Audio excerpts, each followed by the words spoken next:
Fim da tarde, um mar de guarda-chuvas tomava conta da Praça Rui Barbosa, no centro de Curitiba. Nem a chuva espantou os manifestantes, que voltaram a se reunir na segunda farofada do transporte. Um dia depois da tarifa do ônibus ser baixada em 15 centavos, a população voltava às ruas para reivindicar o congelamento do preço em R$ 2,60, 10 centavos a menos que o valor decretado pelo prefeito Gustavo Frutti. Mas os planos da organização que previam protestos sem marcha não funcionaram. Por volta das 7 horas da noite, os manifestantes se dividiram em 3 grupos. Um deles foi para o Batel, outro para a Arena da Baixada, e o terceiro, que continha a maior parte dos manifestantes, se direcionou ao Palácio Iguaçu. Enquanto eles chegavam à sede do governo estadual, o clima já era bem tenso na arena. E a equipe da Rede Teia registrou a briga entre manifestantes e membros de uma torcida organizada do Atlético Paranaense, que impediu a chegada da população ao local com paus, pedras e fogos. Tiro. Tá dando tiro, foge. Foge, Pamela!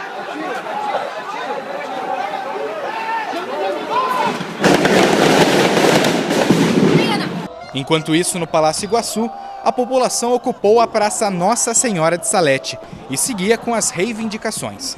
A ideia inicial era de que o manifesto voltasse em seguida a tomar as ruas da capital. A partir de agora nós vamos voltar para o lugar de onde a gente nunca deveria ter saído, que é para a rua. Nós já fizemos nossa parte, já gritamos aqui em frente a um prédio público, em frente ao governo do estado. Agora nós vamos fazer nossas vozes ecoadas pela cidade toda. Mas na prática não foi assim que aconteceu.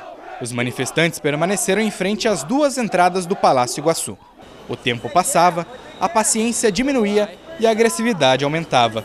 Os fogos de artifício que até então embelezavam a manifestação se transformaram em armas.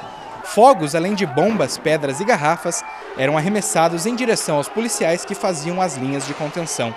Uma das garrafas acertou o estudante João Duzzi. Estava lá vendo que a situação está mais tensa lá do outro lado e voou uma garrafa na minha cabeça. Os objetos e bombas continuavam a ser arremessados em direção aos policiais. Após o primeiro disparo de bala de borracha, começou a correria. Os manifestantes que ocupavam a Praça Nossa Senhora de Salete recuaram. E a tropa de choque permaneceu sem reação por cerca de 15 minutos, até decidir avançar e tentar controlar a situação. Agora, mais policiais saem da frente do palácio e formam uma linha de contenção aqui no meio da praça. Alguns vândalos tacaram bombas em direção à polícia militar, que está respondendo com tiros de borracha e bombas de efeito moral. Na sequência, a polícia usou armas de controle de massa para tentar dispersar a multidão.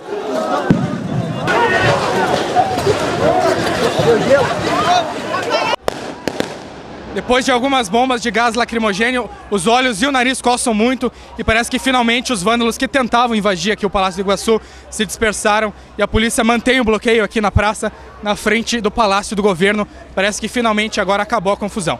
Apenas parecia. Após a primeira dispersão da Praça Nossa Senhora de Salete, os confrontos tomaram a Avenida Cândido de Abreu. O cenário era de guerra civil.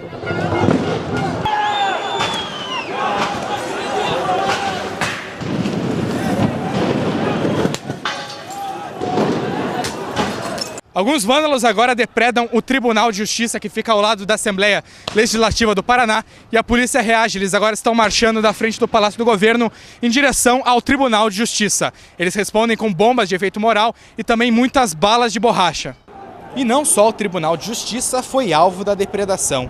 Prédios públicos e privados da Avenida Cândido de Abreu não foram poupados. Esta farmácia foi arrombada e saqueada. Agências bancárias tiveram vidros e computadores quebrados. As cadeiras e mesas compradas recentemente por um restaurante se tornaram combustível para a fogueira.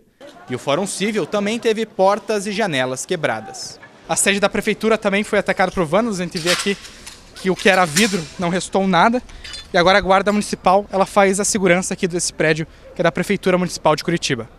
Na noite de sexta-feira, o governo ainda esperava para se posicionar oficialmente. Estamos discutindo um assunto que é político e complexo e temos que resolver situações práticas nesse momento. No dia seguinte foi divulgado o saldo oficial. Pelo menos 28 pessoas foram detidas. 14 delas foram presas. 8 adolescentes foram detidos e outros 6 foram liberados ainda no local. Os gastos para consertar estações tubo, pontos de táxi e demais depredações chegaram a R$ 1,5 milhão de reais.